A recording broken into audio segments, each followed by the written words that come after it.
ورحمۃ اللہ وبرکاتہ۔ جی ناظرین کرام، میں ہوں آپ کا خادم اشرف العلماء محمد وقار الحسن چشتی۔ آپ دیکھ رہے ہمارا یوٹیوب چینل اسلامی ورثہ میڈیا۔ تو جی ناظرین کرام، آج جو عنوان میں آپ کو سنانا چاہتا ہوں اور جس شخصیت کی زبانی سنانا چاہتا ہوں، یقین مانیں کہ آپ سنے بغیر نہیں رہ سکیں گے۔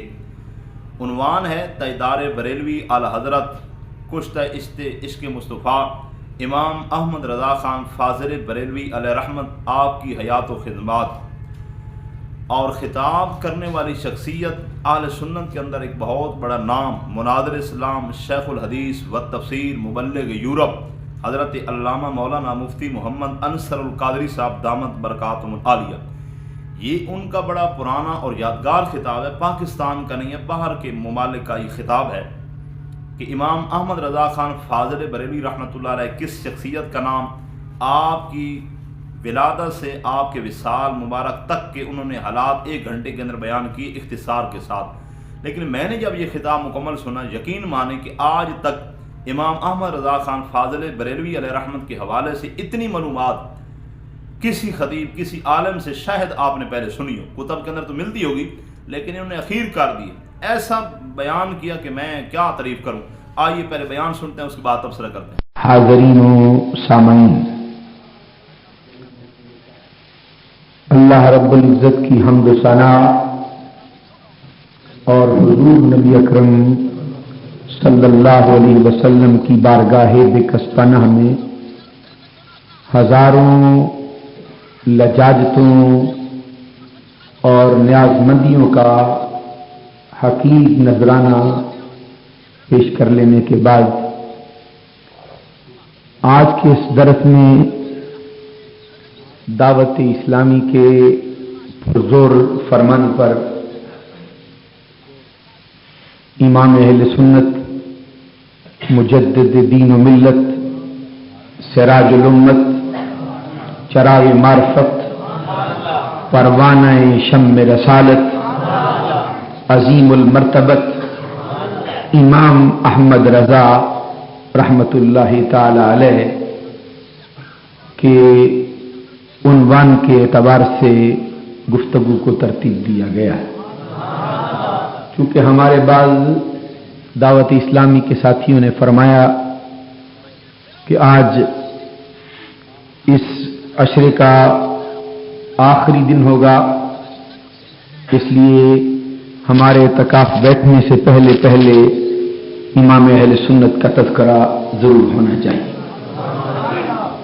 انتہائی مختصر انداز کے ساتھ میں اپنی گزارشات پیش کر رہا ہوں، آپ توجہ فرمائیں اور امام اہل سنت کی تعلیمات کو اپنے ذہن میں محفوظ رکھنے کی کوشش کریں۔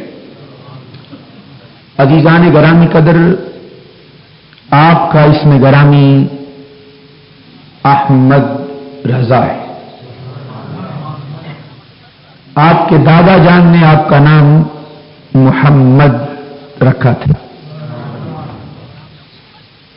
آپ کے والد محترم کا اسم گرامی رئیس المتکلمین، جامع معقول و منقول، استاد العلماء حضرت مولانا نقی علی خان، اور ان کے والد محترم کا اسم گرامی شیخ الحدیث و تفسیر، استاد العلماء والمناظرین حضرت مولانا رضا علی خان، ان کے والد محترم کا اسم گرامی حضرت مولانا حافظ کاظم علی خان، اور ان کے والد محترم کا اسم گرامی شہزادہ محمد اعظم خان، اور ان کے والد محترم کا اسم گرامی مجاہد اسلام حضرت سعادت یار خان، اور ان کے والد محترم کا اسم گرامی مجاہد اسلام حضرت خان سعید اللہ خان کنداری رحمت اللہ تعالی علیہ۔ یہ خان سعید اللہ خان کنداری اعلی حضرت رحمت اللہ تعالی علیہ ورضی اللہ تعالی عنہ آپ کے وہ جد امجد ہیں جو سرزمین کندھار سے شاہان مغلیہ کی مائیت میں اسلامی فتوحات کے سلسلے میں کندار سے ہجرت فرما کر سرزمین ہندوستان میں تشریف فرما ہوئے۔ سب سے پہلے انہوں نے ہندوستان کے جس شہر کو اپنے قدموں کا شرف بخشا وہ داتا کی نگری شہر لاہور، اور شہر لاہور کی وہ بہت بڑی اور عظیم یادگار جس کے نام پر آج تک ایک باقاعدہ روڈ بھی موجود ہے، وہ آپ کے جد امجد حضرت خان سعید اللہ خان قندھاری کی ملکیت تھا، جس کو شیش محل کے نام سے یاد کیا جاتا ہے۔ یہ شیش محل امام اہل سنت امام احمد رضا کے جد امجد خان سعید اللہ خان قندھاری کی ملکیت تھا، اور یہاں سے آپ کے لخت جگر مجاہد اسلام سعادت یار خان روہیل کھنڈ اپنے ایک جنگی سلسلے کے اندر وہاں پہ تشریف لے گئے، اور انہوں نے پھر اپنا مسکن ہندوستان کے مشہور صوبہ اتر پردیش جسے یو پی کے نام سے یاد کیا جاتا ہے، اس کے ایک شہر کو اپنا مسکن بنایا جسے بریلی کے نام سے یاد کیا جاتا ہے۔ اس خاندان کی یہ شخصیات بڑے بڑے عہدوں پر فائز رہی ہیں، اور ان کو بڑے بڑے القابات سے بھی نوازا گیا ہے۔ آپ کے والد محترم کے دادا جان حافظ کاظم علی خان اپنے زمانے کے بہت بڑے جاگیردار تھے، اور یہ حافظ کاظم علی خان حکومت کی طرف سے تحصیلدار کے عہدے پر فائز۔ اس زمانے کے تحصیلدار میں اور آج کل کے تحصیلدار میں بڑا فرق ہے۔ ان کے والد محترم شہزادہ محمد اعظم خان دنیا کے معاملات کو چھوڑ کر خالصتاً اللہ کی رضا کے لیے گوشہ نشین ہو کے بیٹھ گئے۔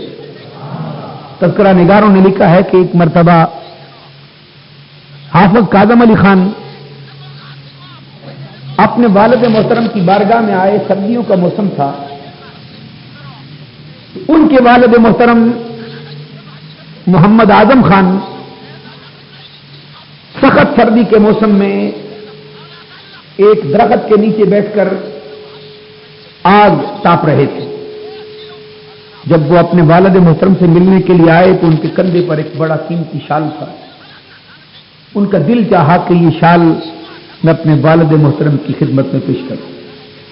انہوں نے اپنے کندھے سے اتار کر اپنے والد محترم کے قدموں میں ڈال دیا، اور جیسے ہی انہوں نے ڈالا انہوں نے پکڑ کے اس کو آگ کے اوپر رکھ دیا۔ حافظ صاحب فرماتے ہیں کہ میرے دل میں خیال آیا اتنا قیمتی شال ہے، اگر خود قبول نہیں فرمایا تھا تو کسی غریب کو دے دیتے، کسی کے کام آ جاتا۔ فرماتے ہیں جیسے ہی میرے دل میں خیال آیا والد محترم نے اپنا ہاتھ آگ میں ڈالا اور وہ کمبل نکال کے مل گیا تھا۔ فرمایا جو صدقہ کر کے اپنے باپ کی خدمت میں پیش کر کے اس طرح ڈاواں ڈول رہتا ہے، میں اس طرح کی نظر نیاز قبول ہی نہیں کیا کرتا۔ ان کے جد امجد اور والد محترم کا اس قدر اللہ تبارک و تعالیٰ کے ساتھ تعلق تھا۔ اور پھر ان کے لخت جگر حضرت مولانا رضا علی خان اپنے زمانے کے نامور اساتذہ کرام میں سے گزرے، اور اپنے زمانے کے اندر ان کی ولایت کا بڑا شہرت۔ حضرت مولانا امام احمد رضا خان 10 شوال المکرم 1272 ہجری بمطابق 14 جون 1856 عیسوی کو ہفتے کے دن اپنے والد محترم کے گھر میں پیدا ہوئے۔ ان کی پیدائش سے پہلے ان کے والد نے بڑے عجیب و غریب خواب دیکھے اور اپنے والد محترم سے جا کے اس کو بیان کی۔ مولانا نقی علی خان کہتے ہیں مجھے ایک بڑا عجیب و غریب خواب آیا جس کو دیکھ کر میری عجیب کیفیت ہو۔ میں نے اپنے والد سے جا کے عرض کیا کہ اس طرح کا خواب میں نے دیکھا۔ مولانا رضا علی خان نے فرمایا بیٹے یہ خواب پریشان ہونے والا نہیں ہے، بلکہ اس کی تعبیر یہ ہے کہ اللہ تمہیں ایک ایسا فرزند عطا فرمائے گا جس کے علم کی روشنی چار دانگ عالم میں چمکتی رہے گی اور لوگ اس سے فیضیاب ہوتے رہے۔ امام احمد رضا جب پیدا ہوئے تو ان کی پیدائش پر بڑی خوشی کی گئی اور دادا جان نے ان کا نام محمد نبی اکرم صلی اللہ علیہ وسلم کی محبت میں ڈوب کے رکھا۔ پتہ چلتا ہے کہ ان کا پورا خاندان آقا کونین صلی اللہ علیہ وسلم کی محبت سے سرشار تھا۔ امام اہل سنت نے 4 سال کی عمر میں ناظرہ قرآن پاک اپنے گھر میں پڑھ لیا تھا۔ بڑے عجیب و غریب واقعات ان کے بچپن کے مشہور ہیں اور کتابوں نے درج کیے ہیں کہ استاد پہلے ہی دن جب پڑھانے کے لیے بیٹھے انہوں نے پڑھانا شروع کیا الف با تا سا جیم ہا خا دال زال را زا سین شین صاد ضاد طا ظا عین غین فا قاف کاف لام۔ اور آپ جانتے ہیں کہ تمام حروف مفرد استعمال اور پرانے بغدادی قاعدوں کے اندر اور ہماری آج کل کی پٹیوں میں بھی یہ قاعدہ موجود ہے کہ لام کے بعد وہ ایک حرف لاتے ہیں لام الف، جس کو ہمارے اساتذہ لام الف لا پڑھاتے ہیں، حالانکہ وہ لام الف لا نہیں ہوتا پڑھنے میں، وہ لام الف ہوتا ہے، دونوں الگ الگ پڑھے جاتے ہیں۔ جب انہوں نے لام الف پڑھایا تو امام احمد رضا نے رک کر متعجبانہ نگاہوں سے انہیں دیکھا، پھر انہوں نے پڑھایا آپ نے پھر دیکھا، انہوں نے پھر پڑھایا آپ نے پھر دیکھا۔ وہ کہتے ہیں بیٹے بار بار میری طرف دیکھتے ہو؟ آپ نے فرمایا استاد محترم گزارش یہ ہے، یہ مفرد حروف کی پٹی، تمام حروف تنہا استعمال ہو رہے ہیں اور یہ ایک حرف درمیان میں مرکب کیسے آ گیا؟ کہہ دیجیے ذرا سبحان اللہ۔ پتہ چلتا ہے اللہ تبارک و تعالیٰ نے ان کو پیدائش کے وقت ہی اتنا مرتبہ عطا کر دیا تھا اور آپ نے متعجبانہ نگاہوں سے دیکھتے ہوئے کہا کہ مفرد حروف کی پٹی میں مرکب کا کیا کام؟ آپ کے دادا جان جو پاس کھڑے تھے اپنے بیٹے کو بڑے قابل کاری سے پڑھوانے کے لیے بٹھایا، انہوں نے فرمایا بیٹا اس کا جواب میں دیتا ہوں تم اطمینان حاصل کرو۔ امام احمد رضا کہتے ہیں پہلے میں اس سوال کا جواب لوں گا تاکہ مجھے پتا چل جائے کہ اس کے آنے کا مطلب کیا ہے، کیونکہ میں پڑھ جو رہا ہوں۔ آپ کے دادا جان نے کہا کہ پہلے جو تو الف پڑھ چکا ہے وہ الف حقیقتاً حمزہ ہے، تو حمزہ جو ہے وہ اس انداز کے ساتھ پڑھا نہیں جا سکتا، اس لیے اس کو وہاں سے اٹھا کے یہاں پہ لایا گیا ہے اور لام الف دونوں ملا کے پڑھا گیا ہے۔ امام احمد رضا کہتے ہیں کہ اس سے پہلے کئی حروف آ چکے ہیں، وہ با کے ساتھ کیوں نہیں ملایا گیا؟ تا کے ساتھ بھی تو ملایا جا سکتا، دال کے ساتھ بھی لکھا جا سکتا، خاص طور پہ لام کے ساتھ لکھنے کی کیا وجہ؟ آپ کے دادا جان مسکرانے لگے کہ کتنا عجیب سوال کیا۔ وہ کہتے ہیں اس کی خاص وجہ یہ ہے کہ لام کے ساتھ اس کی کئی مناسبتیں، ایک اس کی مناسبت ہے دیکھنے میں اور ایک اس کی مناسبت ہے سمجھنے میں اور لکھنے میں۔ امام اہل سنت پوچھتے ہیں کیا ہے لکھنے میں؟ وہ فرماتے ہیں جس طرح الف کا سرا ہوتا ہے اسی طرح لام کا سرا ہوتا ہے، دونوں کے لکھنے کا انداز پہلے حصے کا بالکل ایک جیسا ہوتا ہے اور کاتب بھی اسی طرح سمجھاتے ہیں۔ اور فرمایا جب اس کو ملفوظی شکل میں پڑھا جاتا ہے، الفاظ کی 2 قسمیں ہوتی ہیں، ایک مکتوبی جس طرح لکھنے میں آتا اور ایک ملفوظی جس طرح پڑھنے میں آتا ہے۔ تو کہتے ہیں جب الف کو پڑھتے ہیں تو الف لام اور فا یہ 3 حروف پڑھے جاتے ہیں، اور جب لام کو پڑھتے ہیں تو پھر بھی 3 حروف پڑھے جاتے ہیں، لام الف اور میم۔ کہتے ہیں ملفوظی شکل میں الف پڑھا جائے تو لام درمیان میں آتا ہے اور لام پڑھا جائے تو الف درمیان میں آتا ہے۔ کہہ دیں ذرا سبحان اللہ۔ کہتے ہیں الف پڑھا جائے تو لام آتا ہے درمیان میں اور لام پڑھا جائے تو الف آتا ہے درمیان میں۔ ان دونوں کی مرکبی مناسبت کی بنا پر کسی اور حروف کے ساتھ اکٹھا نہیں کیا گیا، اس حرف کے ساتھ اس لیے لا کے اس کو لکھا گیا۔ امام اہل سنت نے اپنے دادا جان کا شکریہ ادا کیا اور پھر فرمایا اب آگے پڑھنا شروع کر۔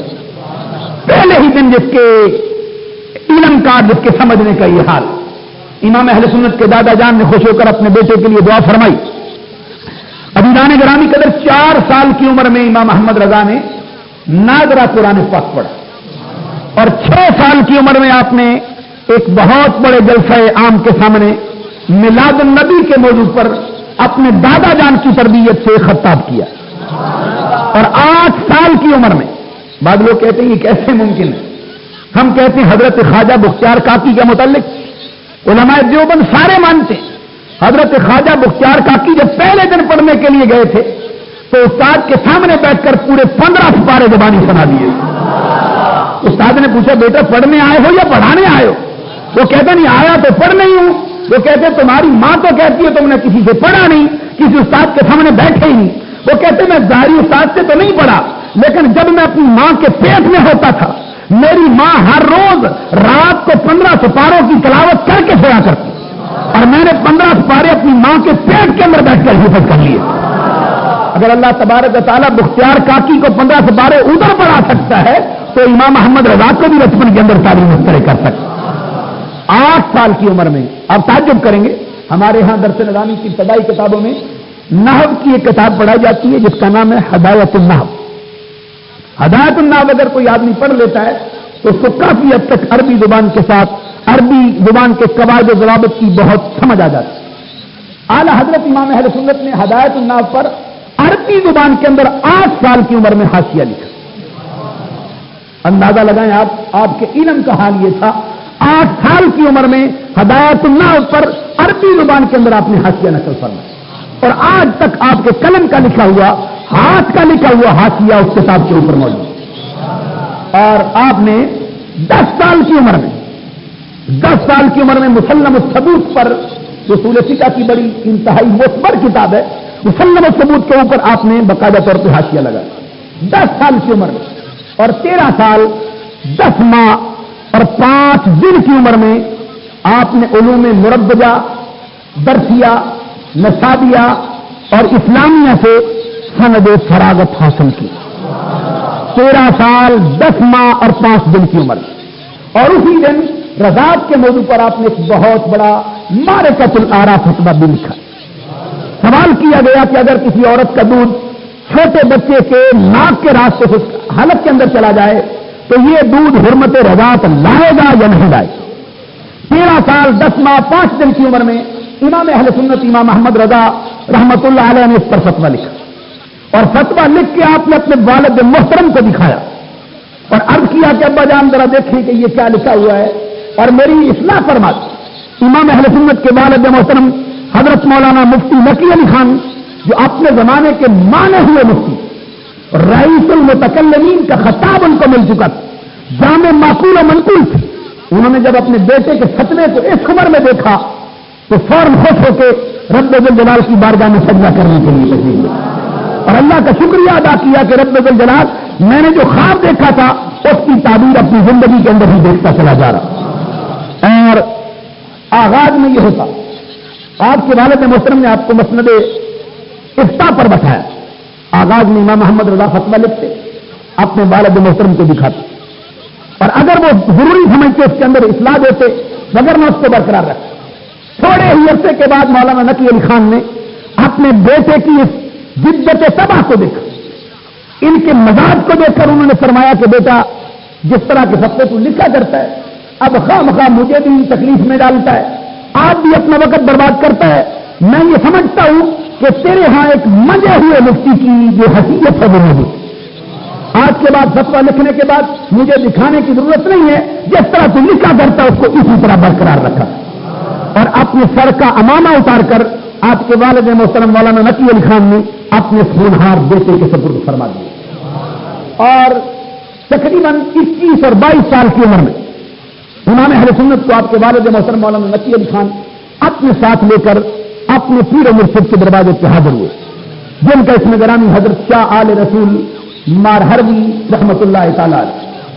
دیکھنے والوں کا بیان ہے کہ شاہ آل رسول مارہروی آپ کے جانے سے 2-3 دن پہلے اپنا گریبان کھول کر اور سرزمین بریلی کی طرف منہ کر کے کھڑے ہو جایا کر، صبح سے لے کر شام تک کھڑے رہے اور شام کو پھر لوٹ جاتے۔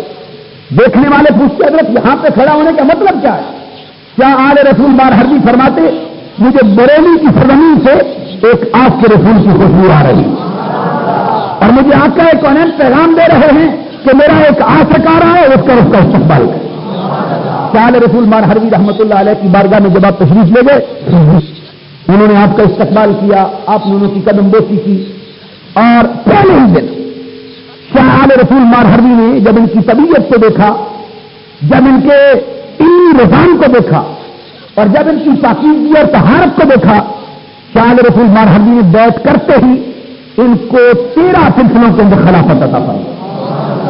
4 یہ مشہور سلسلے جس میں نقشبندی، قادری، یہ چشتی اور سہروردی اور دیگر جو معروف اور غیر معروف سلسلے، 13 سلسلوں کے اندر انہوں نے ان کو سند خلافت عطا فرمائی، اور فرمایا بیٹا ہمارے ہاں جو لوگ آتے ہیں ہم ان کو بیعت کرنے کے بعد کئی سال تک سلوں میں بٹھاتے ہیں اور آب و بداش کے اندر ان کا وقت گزارتے ہیں، پھر ان کی طبیعت کو دیکھتے، پھر اگر کسی کو قابل پائیں خلافت سے نوازتے ہیں، بغیر نہ اس کو اسی طرح مرید ہی رہیں گے۔ لیکن میں نے تمہیں پہلے ہی دن دیکھا ہے کہ جس حال کے اندر تو آیا ہے، میرا دل چاہتا ہے کہ 13 سلسلوں کے اندر تجھے خلافت عطا فرما دے۔ اور ساتھ انہوں نے فرمایا اگر قیامت کے دن اللہ تبارک و تعالیٰ مجھ سے سوال کرے گا اور اللہ پوچھے گا شاہ آل رسول مار حروی بتا میرے لیے کیا لایا ہے، تو میں رب الجلال کی بارگاہ میں اپنے مرید خاص احمد رضا کو پیش کر ڈالوں۔ حضرات اندازہ لگا لیجیے جس کے پورے مرشد اس پہ اتنا ناز کرتے دکھائی دے رہے، آپ کے والد بھی موجود تھے نقی علی خان، وہ بھی انہیں کے مرید ہیں، آپ کے دادا مولانا رضا علی خان بھی اسی خاندان کے مرید ہیں، لیکن شاہ آل رسول مار حروی کہتے ہیں قیامت کے دن اگر رب نے پوچھا میرے لیے کیا لائے ہو تو احمد رضا کو اٹھا کے کر دیں۔ پتہ چلتا ہے امام احمد رضا کی صلاحیت کا حال کیا ہے۔ اور اس سے اگلے سال امام احمد رضا 22 سال عمر کے تمام ہو جانے کے بعد اپنی والد محترم کی مائیت میں آپ کا کونین کے دروازے کی حاضری کے لیے لے جاتے۔ اندازہ لگا لیجیے امام احمد رضا جب وہاں پہنچتے ادھر جب سفر کا ارادہ کرتے ہیں تو سرزمین بریلی کے اندر کھڑے ہو کر اپنی ایک مشہور نظم لکھی جس نے فرمایا کہ شکر خدا کہ آج گھڑی اس سفر کی ہے، شکر خدا کہ آج گھڑی اس سفر کی ہے جس پر نثار جان فلاح و ظفر کی ہے، جس میں لکھنے آگے جا کے مولا علی نے واری تیری نیند پر نماز وہ بھی اثر جو سب سے اعلیٰ خطر کی ہے، صدیق بل کے غار میں جان کو دے چکے اور اس سے جان تو فرائض غرر کی ہے، پر تو نے ان کو جان انہیں چھوڑ دی نماز، پر وہ تو کر چکے تھے جو کرنی بسر کی ہے، ثابت ہوا کہ جملہ فرائض شروع ہیں اصل الاصول بندگی استاد ورک۔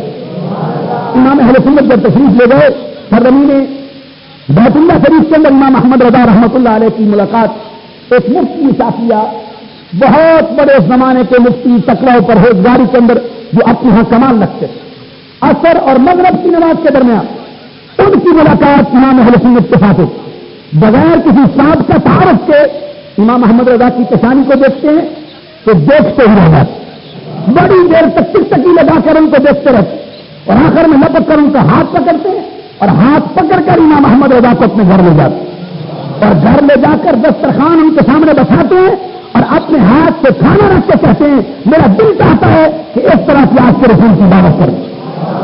امام اہل سنت پوچھتے ہیں بغیر کسی تعارف کے آپ مجھے لے آئے ہیں وجہ کیا ہے؟ وہ کہتے بنتا ہے نور اللہ خادل کبھی اللہ کی قسم میں نے تیری پیشانی کے اندر رب کے چمکتا ہوا نہیں دیکھا اور اسی نور کی وجہ سے میں تجھے اپنے گھر میں لے آیا۔ امام احمد رضا جب خانہ کعبہ کی زیارت سے فارغ ہو گئے اور خانہ کعبہ کے سامنے آپ نے کھڑے ہو کر اپنی وہ مشہور نظم جس کے اندر آپ کہتے ہیں حاجیو آؤ شہنشاہ کا روزہ دیکھو، حاجیو آؤ شہنشاہ کا روزہ دیکھو، کعبہ تو دیکھ چکے اب کعبے کا بھی کعبہ دیکھو، آب زمزم تو خوب پیا، آب زمزم تو پیا اور خوب بجائی کیا تھی، آؤ اب ساتھی کوثر کا بھی دریا دیکھو، جہاں پہ جھوم جھوم کر پڑتے رہے اور آقا کونین کی روزہ رسول کی حاضری کے لیے تشریف لے گئے۔ جب آپ وہاں پہنچے تو بڑی دیر تک انتظار کرتے رہے، صبح سے لے کر شام تک گنبد خضرا کے سامنے اپنے سانس روک کے بیٹھے رہے کہ آقا کونین کی زیارت نصیب ہو جائے، لیکن محمد عربی کی طرف سے اس طرح زیارت نصیب نہ ہو سکی۔ امام احمد رضا پھر ایک دن شوق کی وارفتگی کے اندر ہاتھ باندھ کر جھومنے لگے اور جھومتے ہوئے سلبی کہنا شروع کر دیا اور اس کے اندر پھر آپ نے اپنی وہ مشہور نعت لکھی جس میں وہ کہتے ہیں جو سوئے لال آزار پھرتے، جو سوئے لال آزار پھرتے ہیں تیرے دن اے بہار پھرتے. اور آخر میں جا کے لکھتے ہیں وہاں تیری بات کوئی کیوں پوچھے، کوئی کیا پوچھے تیری بات رضا، سب سے کچھ تو ہزار پھرتے.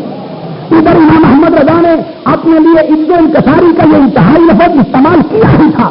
فرماتے اللہ کی قسم جاگتی آنکھوں سے محمد ربی نے اپنا دیدار عطا فرما دیا.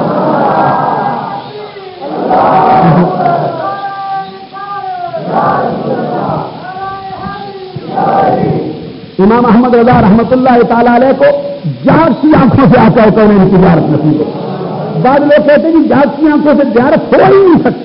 عزیزان گرامی قدر ہم اس کے لیے زیادہ تو نہیں عرض کر سکتے، صرف کتنا عرض کریں گے کہ حضور نبی اکرم صلی اللہ علیہ وسلم نے فرمایا من رآنی فی المنام فسیرانی فی الیقظہ.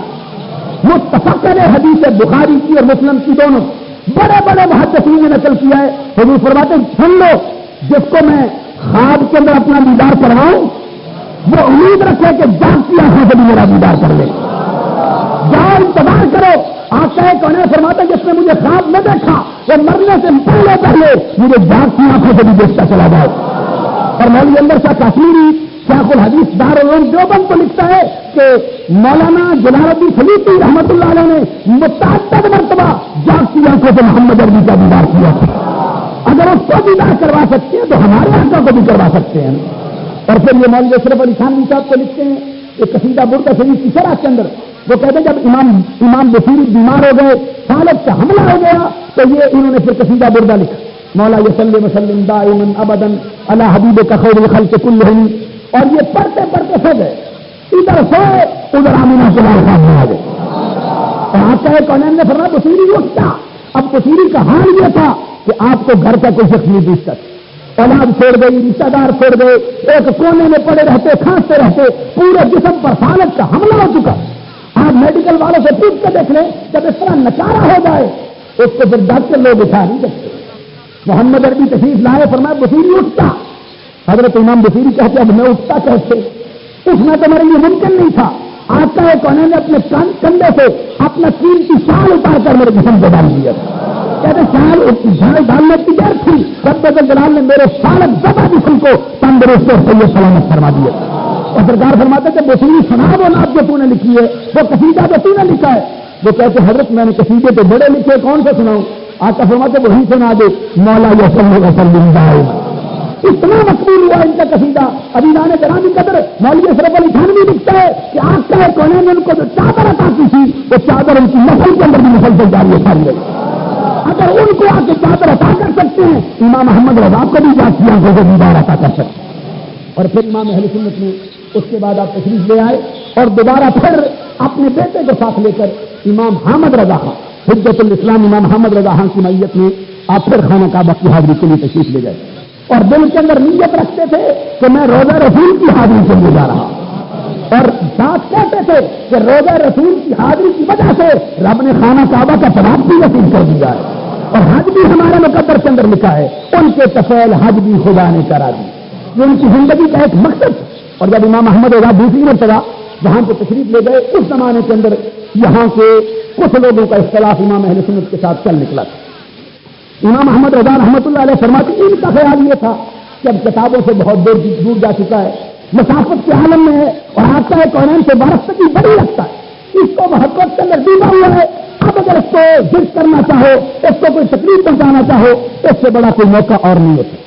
یہاں کے علماء نے وہاں پہ جا کے امام محمد رضا سے حملہ کیا اور انہوں نے حجاج مقدس کے علماء سے مل کر ان کو اپنے سیٹے میں اتار کے کہا کہ یہاں پہ ایسا شخص آیا ہے جو مصر نبی کے علم کو خدا کے علم سے زیادہ بتاتا ہے، نبی کے اختیارات کو خدا کے اختیارات سے زیادہ بتاتا ہے. اس نے عجیب ایک کسمکس ڈالی ہوئی ہندوستان کی سرزمین پر. انہوں نے جب ان کو شیشے کے اندر اتارنے کے بعد اپنا ہم نوا بنا لیا، امام محمد رضا کو وہاں کے جو ولی عہد تھے انہوں نے اپنی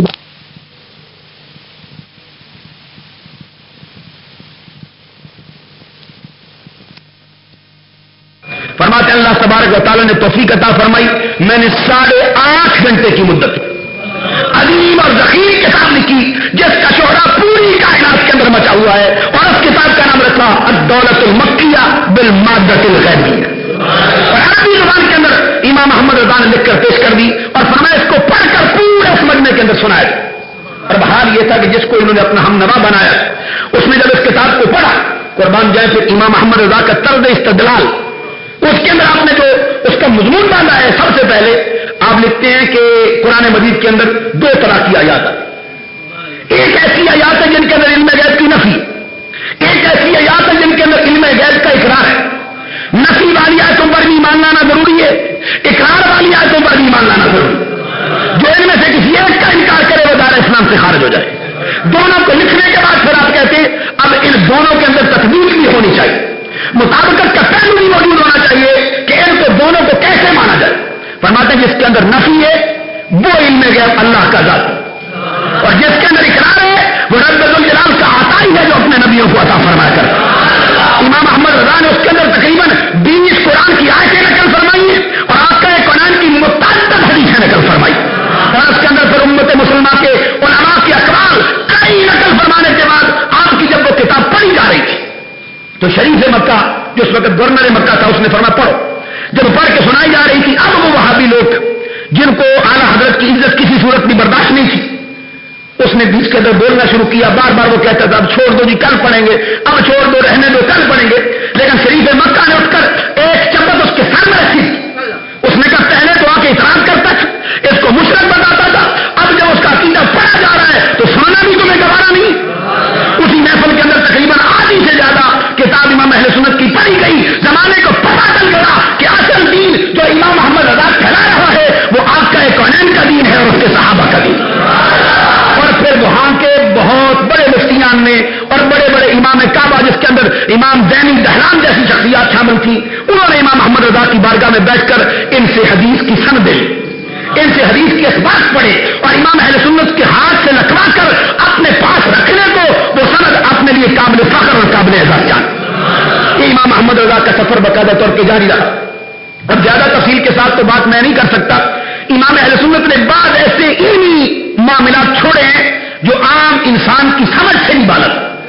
اصول فقہ کے اندر امام احمد رضا کے اس قدر کارنامے ہیں، اور جہاں تک میرے ادنا مطالعہ و تحقیق کا تعلق ہے، ایک مقالہ میں نے بڑے علماء کی موجودگی میں جس میں مولانا عبدالستار نیازی، یہ مولانا محمد حنیف صاحب یہ کراچی والے اور دیگر اس طرح کی بڑی بڑی شخصیات اس میں شامل تھی، وہاں پہ میں نے ایک مقالہ پڑھا تھا جس کے اندر میں نے امام اہل سنت امام محمد رضا رحمت اللہ علیہ کے اصول فقہ پر آپ نے جو کچھ لکھا ہے اس کو بیان کیا، اور میں نے اس میں یہ کیا تھا کہ میں یہ کہتا ہوں امام اعظم ابو حنیفہ سے لے کر جو اصول فقہ کا معاملہ چلا تھا حضرت شاہ ولی اللہ محدث دہلوی تک جتنے فقیہ آئے تھے اس کو کوئی پائے تکمیل تک نہیں پہنچا سکا تھا، اس کو پائے تکمیل تک پہنچانے کا سہرا بھی امام احمد رضا کے ساتھ۔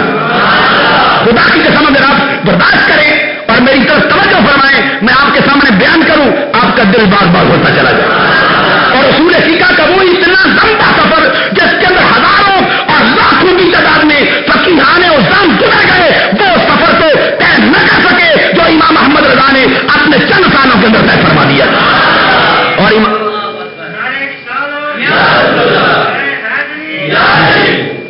امام اہل سنت نے اپنی زندگی کے اندر 1000 کے قریب کتابیں تصنیف فرمائی۔ آج سے 4 سال پہلے کی بات ہے، میں نے ایک شخص کا ایک مضمون پڑھا تھا، اس نے لکھا کہ اس وقت 844 کتابیں بازار کے اندر دستیاب۔ یہ جو لوگوں کا کہنا ہے کہ ان کی 1000 کتابیں بتاتے ہیں لیکن ملتی نہیں، انہوں نے لکھا تھا کہ 844 کتابیں اس وقت چھپ کر بازار کے اندر دستیاب ہو چکی، اور امام احمد رضا نے 72 علوم کے اوپر اپنی یادگار کتابیں چھوڑی۔ کہو نا ذرا سبحان اللہ، 72 علوم پر اپنی یادگار کتابیں چھوڑی، اور کوئی فن ایسا نہ تھا جس پہ امام احمد رضا نے تب آزمائی نہ کی۔ اور ریاضی کے اندر، لاگر فن میں، جیومیٹری کے اندر آپ کا جو مقام تھا اپنے زمانے کے اندر آپ اپنا ثانی نہیں رکھتے۔ اور مسلم یونیورسٹی علی گڑھ کے یہ ممتاز ریاضی دان ڈاکٹر سر ضیاء الدین، وہ اپنے ایک ریاضی کے مسئلے کے لیے سرزمین جرمنی کا سفر کرنا چاہتے تھے، سرزمین انگلینڈ کا سفر کرنا چاہتے تھے، اور دیگر سرزمین پہ جا کے اپنا مسئلہ حل کرنا چاہتے۔ ان کی ملاقات دینیات کے پروفیسر جناب مولانا سید سلیمان اشرفی کے ساتھ ہو جاتی۔ انہیں کہتے ہیں کہ میں اب ادھر جانا چاہتا ہوں، سوال کے حل کے لیے پریشان ہو گیا، بڑے اساتذہ سے رابطہ قائم کیا لیکن کوئی حل نہیں کر سکا۔ مولانا سید سلیمان اشرف فرماتے ہیں ایک مرتبہ بریلی کا سفر کرنا۔ وہ کہتے وہاں کون ہے؟ سید سلیمان اشرف نے بتایا کہ کہ وہاں پہ امام اہل سنت امام محمد رضا ڈاکٹر سر ضیاء الدین بڑے ناراض ہوئے. انہوں نے فرمایا مولویوں کا یہ کتابیں کیسے حل کر سکتے؟ یہ مولوی آدمی ہے، وہ تو کسی سے پڑھا ہی نہیں ہے، وہ کیسے بیان کرے؟ 2-4 دن اسی کشمکش کے اندر گزرے، پھر ملاقات ہوئی. انہوں نے فرمایا بے شک جاؤ، ایک مرتبہ ملاقات کر لینے میں حرج کیا ہے. اب سید سلیمان اشرف کے بار بار کے اصرار پر ڈاکٹر صاحب ضیاء الدین نے بریلی کا سفر کیا اور امام اہل سنت کے متعلق یہ بیان کیا جائے تو اس وقت بھی آپ بیمار تھے. عصر کی نماز کے بعد کسی کے ساتھ ملاقات نہیں کرتے، لیکن سید سلیمان اشرف نے جب اپنا بتایا کہ سید زادہ آپ کے دروازے پہ آئے، امام احمد رضا بیماری کی حالت میں اس قدر کپ کپا کہیں اٹھ کے بیٹھے اور فرمایا اس کے لیے دروازے کھول دو اور ہمارے گھر کے اندر سمجھ لو یہ ہمارے گھر کے مالک ہی سید زادے ہوا کرتے، یہ آل رسول کے ساتھ آپ کی محبت کا یہ حال ہوا کرتا. اور جب وہ تشریف لائے امام احمد رضا نے ان کے ساتھ ملاقات کی. سید سلیمان اشرف نے بتایا کہ یہ میرے ساتھ مسلم یونیورسٹی علی گڑھ کے بہت بڑے الجبر اور ریاضی کے جو ماہر ہے وہ تشریف لائے اور ایک مسئلے کا حل کر. آپ نے فرمایا آپ بیان کریں. ڈاکٹر سر ضیاء الدین کہتے ہیں کہ میرے دل میں خیال آیا کہ جو مسئلہ اتنے معاملے کے بعد بھی حل نہیں ہوتا یہاں اتنی جلدی کے اندر کیسے حل ہو. کہتے ہیں میں نے کہا تھوڑی دیر کے بعد بیٹھیں گے، آپ کی طبیعت درست ہو جائے گی، پھر میں عرض کروں گا، لکھوں گا، آپ اس کا جواب دیں گے. انہوں نے فرمایا بات کی بات بعد میں ہو جائے گی، اپنا سوال بیان کرو. ڈاکٹر سر ضیاء الدین کہتے ہیں کہ ادھر میں بتاتا جا رہا تھا، ادھر وہ اپنی انگلیوں کے اوپر انگوٹھا رکھ کے گنتے چلے جا رہے. کہتے ہیں میرا سوال مکمل نہیں ہوا تھا، امام احمد رضا نے منو اس کا جواب میرے سامنے رکھ دیا. کہتے ہیں میری زبان سے فوراً نکل گیا کہ علم لدنی پہلے سنا کرتے تھے، آج احمد رضا کی شکل میں دیکھ لیا ہے. اور امام احمد رضا سے اس قدر متاثر ہوئے ڈاکٹر سر ضیاء الدین اس کے بعد واپس لوٹے. واپس آتے آتے انہوں نے دل کے اندر نیت کر لی تھی کہ آج کے بعد یہ مصطفیٰ کی سنت کا جو تارک رہا ہوں اس کو ختم کرتا ہوں، اور فوراً ریس مبارک رکھ لی تھی. اور 5 وقت کے نمازی بھی ہو گئے تھے اور پوری زندگی پھر لوگوں کو آ کے بتاتے تھے اگر علمی لدنی دیکھنا چاہو تو احمد رضا کے دروازے پہ چلے جاؤ. جب سوال حل ہو گیا تو پوچھتے ہیں حضرت یہ آپ نے سیکھا کہاں؟ میں تو اتنی دور دور خط لکھ کے بھی میں پتہ کروا بیٹھا ہوں، کسی نے اس کا جواب نہیں دیا، آپ نے کدھر سے سیکھا؟ امام اہل سنت امام احمد رضا نے فرمایا، آپ نے فرمایا کہ میں آغاز کے اندر استاد محترم سے پڑھتا تھا. جب میں نے شرح تضمینی پڑھنا شروع کی، یہ آج کل بھی مدارس کے اندر پڑھائی جاتی ہے، شرح تضمینی میں پڑھنا شروع کر رہا تھا تو میرے والد محترم نے فرمایا چھوڑو اس کو، تو میں قرآن پڑھ لیا، حدیث پڑھ لی، فقہ پڑھو اور دین کی خدمت کرو. رہ گئے یہ قاعدے، اللہ تبارک و تعالیٰ کا پیارا محبوب محمد عربی خدا کے تمہیں پڑھا جائے.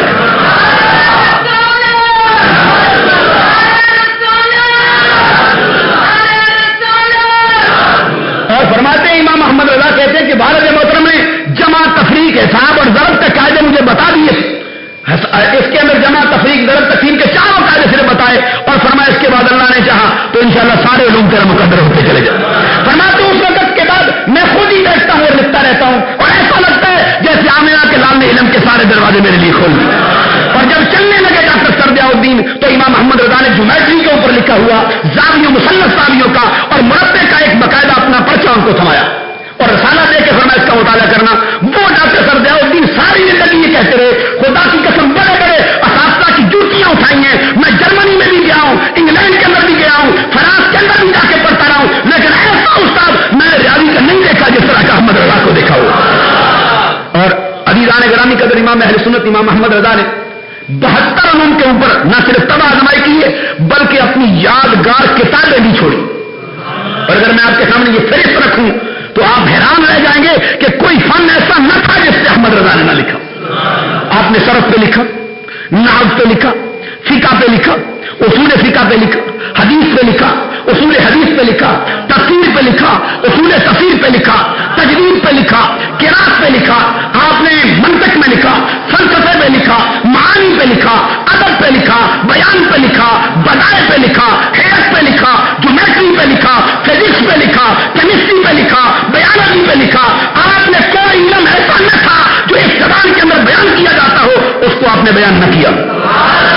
اور 1000 کے قریب کتابیں جن میں سے آپ کی 350 کتابیں ایسی ہیں جو خالصتاً عربی زبان کے اندر لکھی گئی اور جن میں سے تقریباً 100 کے قریب کتابیں ایسی ہیں جن کو آپ نے فارسی زبان کے اندر لکھا.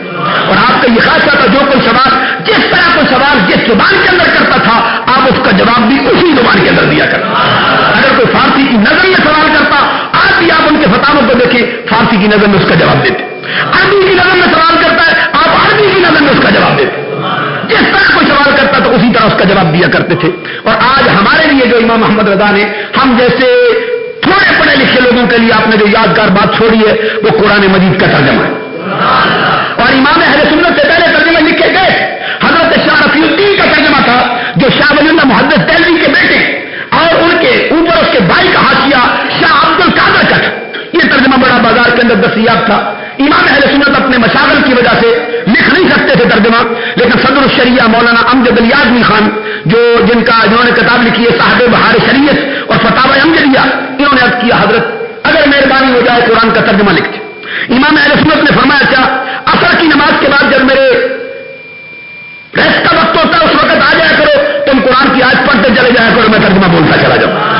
یہ باقاعدہ انہوں نے کسی لغت سے دیکھ کے نہیں لکھا ہے, وہ قرآن کی آیت بولتے جاتے تھے اور یہ اس کو پڑھتے چلے جاتے, اس کا ترجمہ بتاتے وہ لکھتے چلے جاتے. اس طرح اللہ رب العزت کے فضل و کرم سے 1 سال کے عرصے کے اندر انہوں نے قرآن مجید کا ترجمہ مکمل فرما لیا. اور 1911 کے اندر امام احمد رضا کا ترجمہ بازار کے اندر آ چکا. یہ محمود الحسن دیوبندی شیخ الہند کا ترجمہ بازار کے اندر 1923 کے اندر آیا اور یہ لکھا گیا 1919 میں تھا. مولانا اشرف علی تھانوی کا ترجمہ اس سے بھی بات کی بات ہے, عبد الماجد دریابادی کا ترجمہ اس سے بھی بات کی بات ہے, ڈپٹی نذیر اور فتح محمد جلندری کا ترجمہ اس سے بھی بات کی بات ہے. امام اہل سنت نے 1911 کے اندر قرآن کا ترجمہ کیا. اور اگر آپ جتنے اردو کے اندر تراجم لکھے گئے اگر ان کا ان کے ساتھ تقابل کریں, خدا کی قسم آپ کو پتہ چل جاتا ہے کہ حقیقی دین عطا کرنے والا یہی احمد رضا ہے. بعض لوگوں نے اس پر اعتراض بھی کیا ہے, جس طرح میں اپنی گفتگو میں بیان کر چکا ہوں کہ اعلیٰ حضرت نے لفظ نبی کا معنی کیا ہے غیب کی باتیں بتانے والا. اور لوگ اس پر اعتراض کرتے ہیں غیب کی باتیں بتانا نبی کا معنی کدھر سے آ گیا. دیکھو امام محمد رضا بڑا ظلم کرتا چلا جا رہا ہے, وہ اس کے اندر اپنی عقل کو دخل دیتا ہے. لوگوں جب دیکھا جائے تو ہر عربی لغت نے لفظ نبی کا معنی یہ بیان کیا ہے کہ نبی ہوتا ہی وہ ہے جو خدا کی طرف سے الہام پا کر غیب کی باتیں بتائے.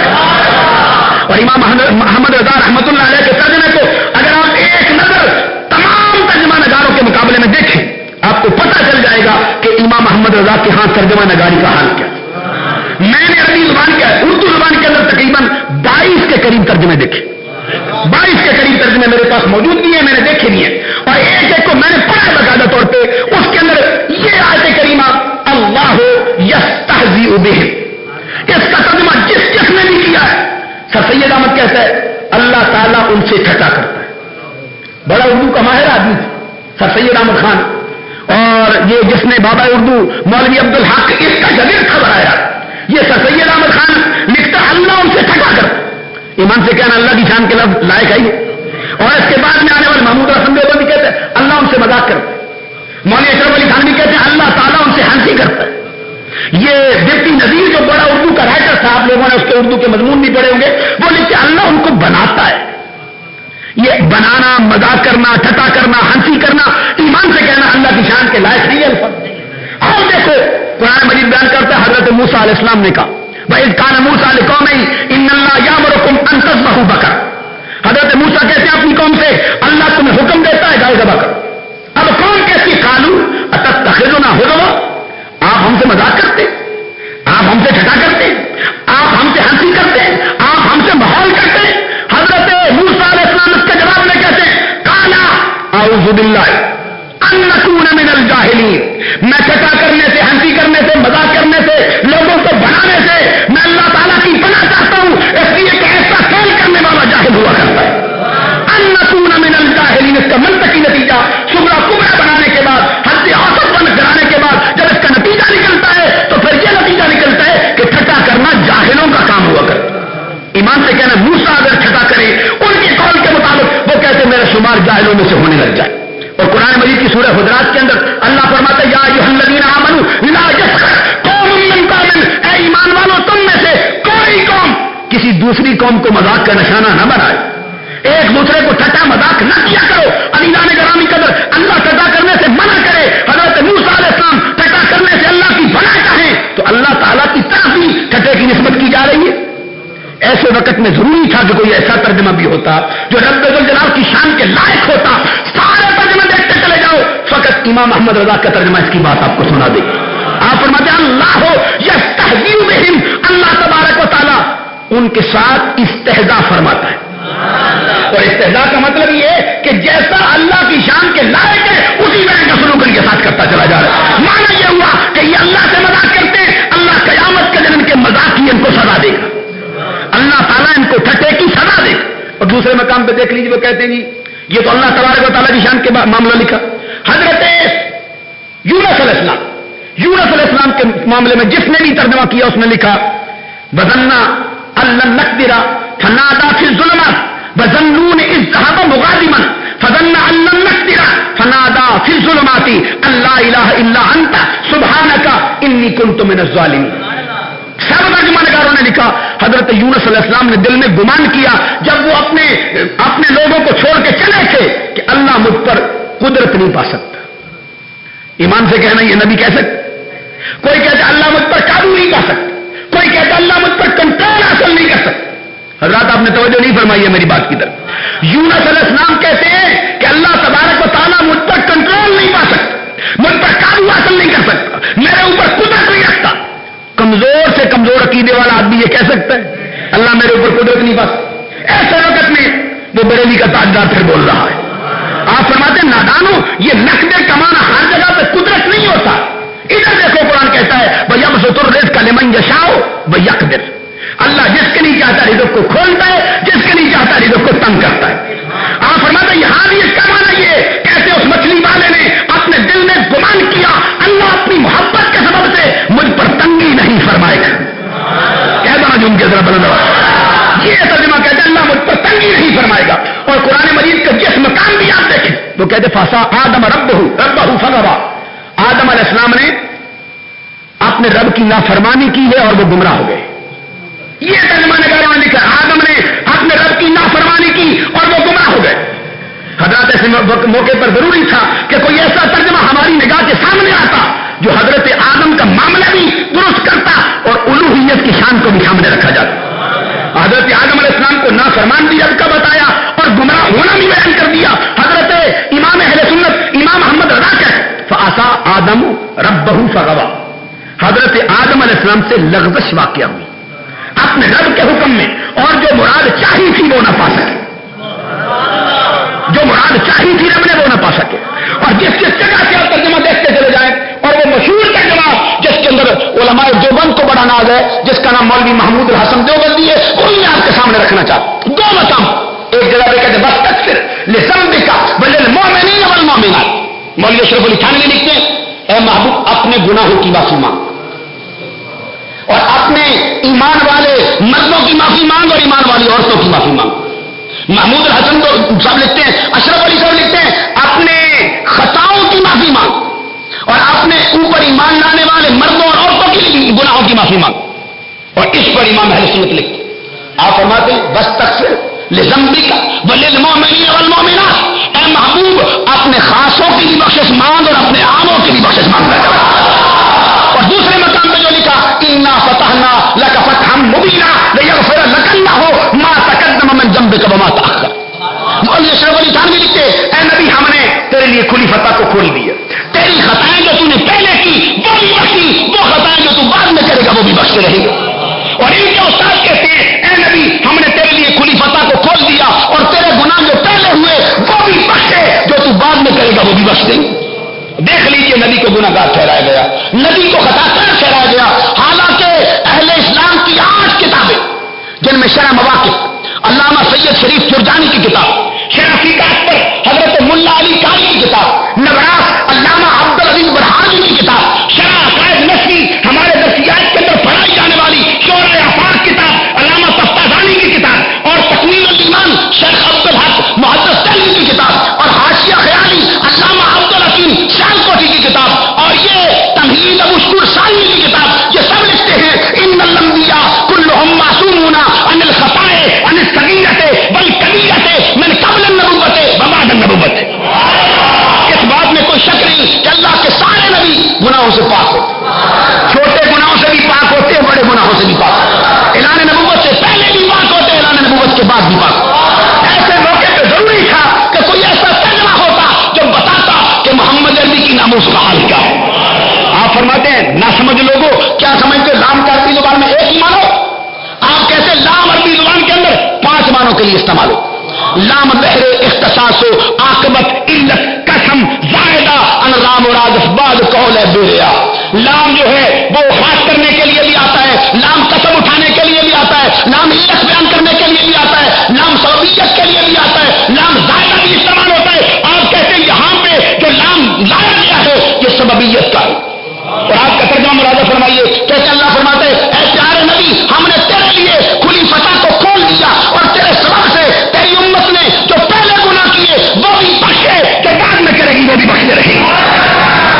دیکھ لیجئے امام محمد رضا کے ترجمے کا حال کیا ہے.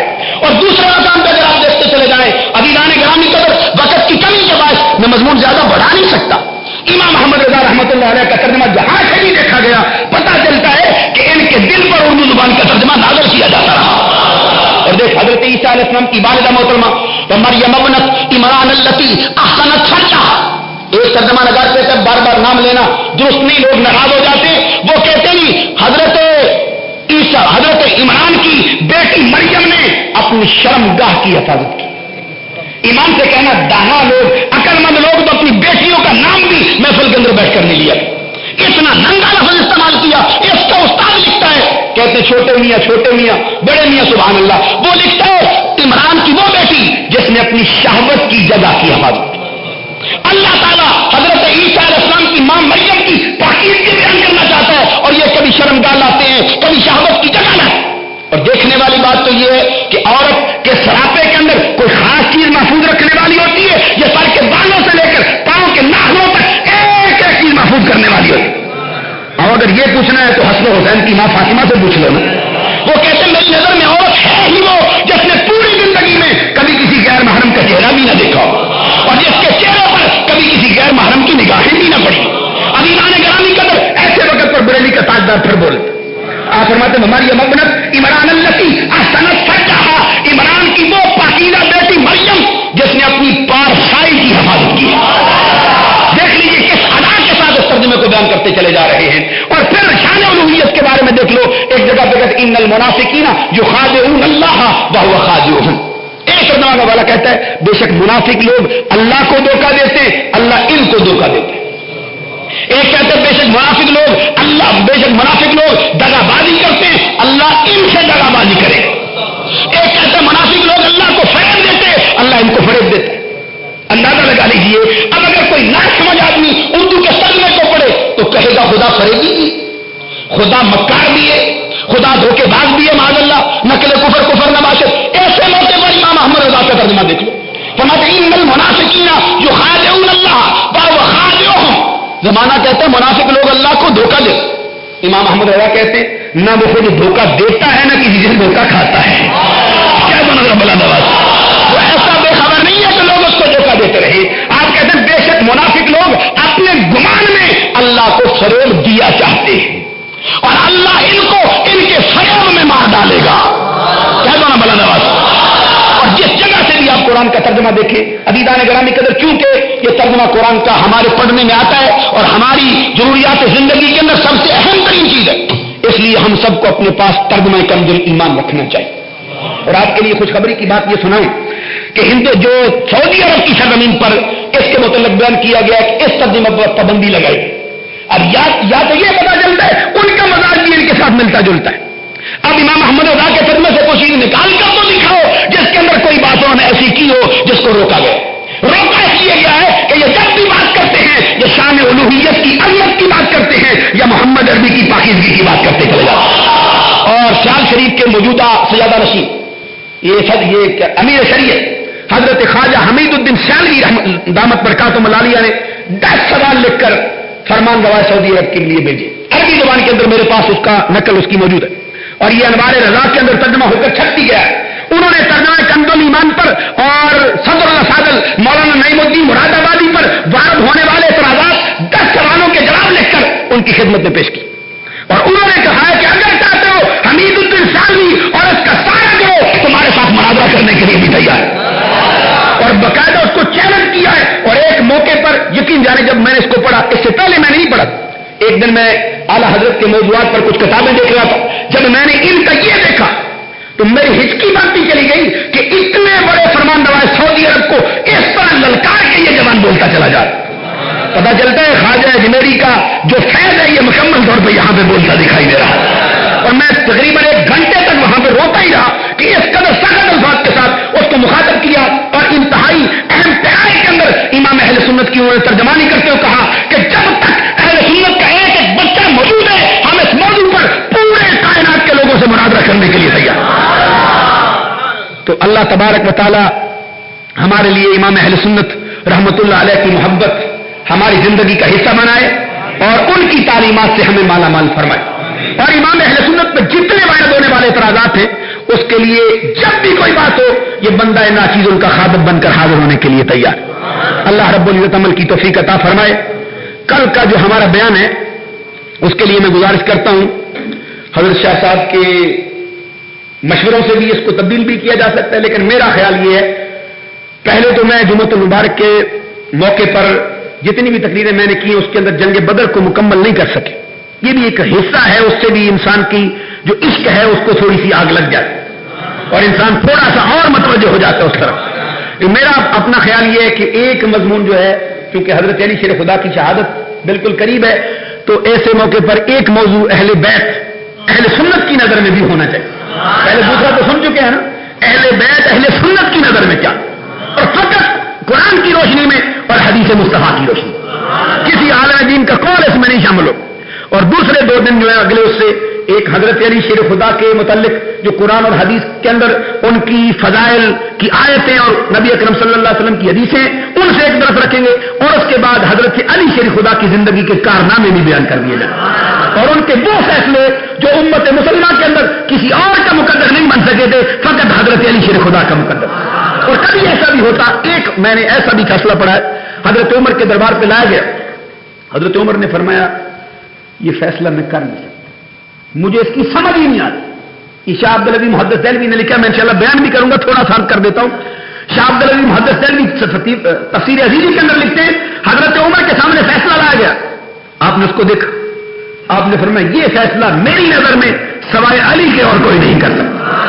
اور حضرت علی نے جب اس کا فیصلہ کیا، خدا کی قسم پورے کئی خاندانوں کو قتل ہونے سے بچا، کئی خاندانوں کے اندر اس طرح کی جو بغدر مچنے والی تھی اس کے اندر تاریخ اسلام کو اپنے صاف کر کے پیش کر۔ تو ان کے جو کارنامے زندگی کے وہ بھی بیان کیے جائیں گے، اور اس کے بعد جو سلسلہ ہے وہ ہمارے درسوں کا پھر جاری ساری رہے گی۔ یہ لکھا ہے، کہتے ہیں جی مہربانی فرما کر حضرت یوسف علیہ السلام کا بیان بھی فرمائیں، یہ علی سون والوں کا حکم ہے، انشاءاللہ موقع مل گیا تو ضرور اس کو بھی بیان کریں گے۔ تو آخر دعوایا ان الحمدللہ رب العالمین۔ جی ناظرین کرام، آج کا یہ خطاب آپ نے سنا ہوگا اور سن کر ایسے آپ خوش ہوئے ہوں گے اور آپ کا ایمان اتنا تازہ ہویا ہوگا کہ بغیر دعا دیے بغیر آپ نہیں رہ سکتے ہوں گے۔ تو اس لیے میں اپیل کرتا ہوں اگر یہ بیان آپ نے مکمل سننا تو کمنٹس کے اندر اپنی محبت کے اظہار لازمی کیا کریں، ہمارے اس چینل کو فالو، لائک، سبسکرائب اور شیئر کریں۔ ہمارا دوسرا جو یوٹیوب چینل ہے خطبہ کے جہاں بیان اپلوڈ ہوتے ہیں قاری محمد وقار الحسن چشتی کے نام سے، فیس بک کے اوپر ہمارا پیج ہے فیضان حضور اشرف العلماء علامہ محمد اشرف صاحب سیالوی علیہ رحمت کے نام سے، اس کو فالو، لائک، سبسکرائب اور شیئر کریں۔ انشاءاللہ ملیں گے نیکسٹ ویڈیو کے اندر۔